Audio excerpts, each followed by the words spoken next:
Hello there guys, Matt here, and a big thanks from us here at Livewire for choosing the channel to keep up with your gaming news. We have more For Honor for you today, and in this video we are going to be focusing on the campaign. As always guys, if you'd like to support our coverage of For Honor, then please hit that like button. Let's try and reach about 30 likes for this video. Now speaking of For Honor's campaign, we've been treated, ladies and gentlemen, to additional information about the campaign, given to us by For Honor's creative director, Jason Vanderberg. I butcher pronunciations, so apologise if I've got that wrong. We love the For Honor devs here at Livewire, we really do. Now Jason was interviewed by Nick Calandra of OnlySP, and I will provide the link to the full interview in the description below. And a thanks to the Reddit user WingsFan242 for posting this on Reddit. You're the real MVP. There's certainly a lot we learned from the interview, and all that information is coming up straight after this. Now this part is mostly nothing new, but for anyone that didn't know, we were told yet again that, in For Honor's campaign, you will play a tale of war that stretches over 3 chapters. You'll play first as a knight, then as a Viking, and lastly as a samurai. And you'll play mainly as 3 key heroes who are central to this tale, in addition to a few other warriors from the For Honor cast along the way. Now that's pretty awesome. Although we will play mainly as the 3 heroes, one for each faction, it also seems here that we'll play as other characters in the For Honor universe, perhaps even some of the other classes, so we aren't stuck playing Warden, Kensai and Raider. So the basic story of the campaign, and beware for spoilers here. Alright, have they gone? Okay, the world of For Honor is never peaceful, but when the warlord Apollyon and her Blackstone Legion launch a new set of attacks, the Vikings clans and the Emperor's elite are plunged into a war that threatens the very fabric of civilization. Apollyon's message is clear: humans are made for war, and she means to return the people to their natural state. In the Knights chapter, you will discover Apollyon's plans from the inside, which we speculated after the E3 Knights campaign gameplay. And as the Vikings, you will summon your people out of the darkness and cross the seas to plunder your enemies. And lastly, as a samurai, you will fight to hold your people together and try to stop the dark forces driving the lands deeper and deeper into war. Vandenberg also tells us that the focus of the campaign will be pulling us, the players, straight into the world of For Honor.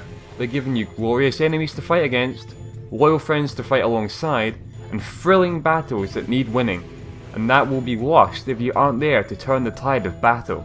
So it does seem like we will be the main heroes and the saviours of our respective factions, but by giving us loyal allies to fight beside, it adds more weight to the story and fleshes it out a lot more, giving us potentially more to lose. I wouldn't expect all of our friends to make it through the campaign to bring down Apollyon.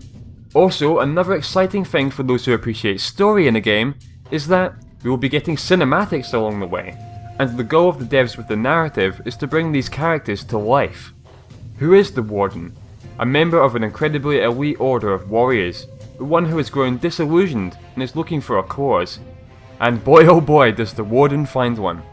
But of course the gameplay has to be great for this to work as well, and we are told that every new mission will offer us a new kind of battle and a new kind of challenge to overcome. We will get to fight alongside our very own armies, but we will also have solo missions to shake things up a bit. Sometimes we'll clash swords with invaders, and sometimes you'll even fight your own forces. And sometimes we'll play as a completely new type of character. It's going to take a true hero to defeat Apollyon. Well actually, it's going to take more than one.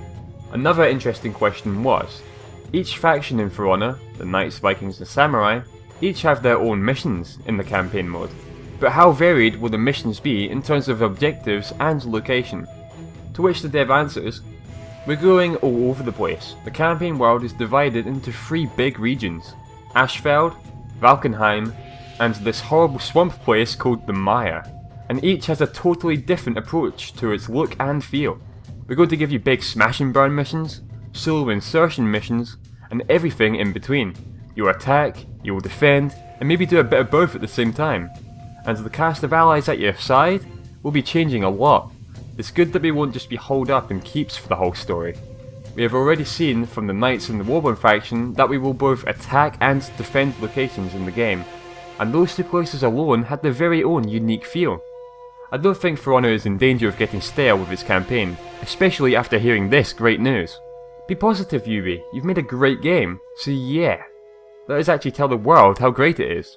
Now, a question on everybody's mind, when there is a big focus on multiplayer online as well, is the length of the campaign.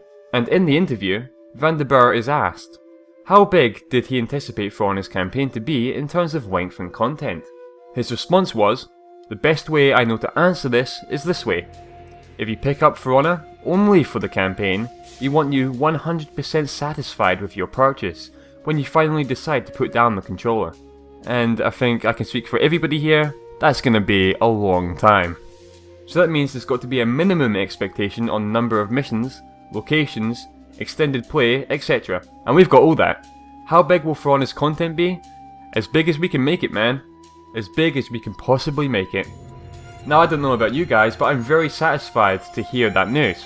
It seems like we have an abundance of content to slice, slash and hack our way through, and we just can't wait to don our helmets, sharpen our blades and get going.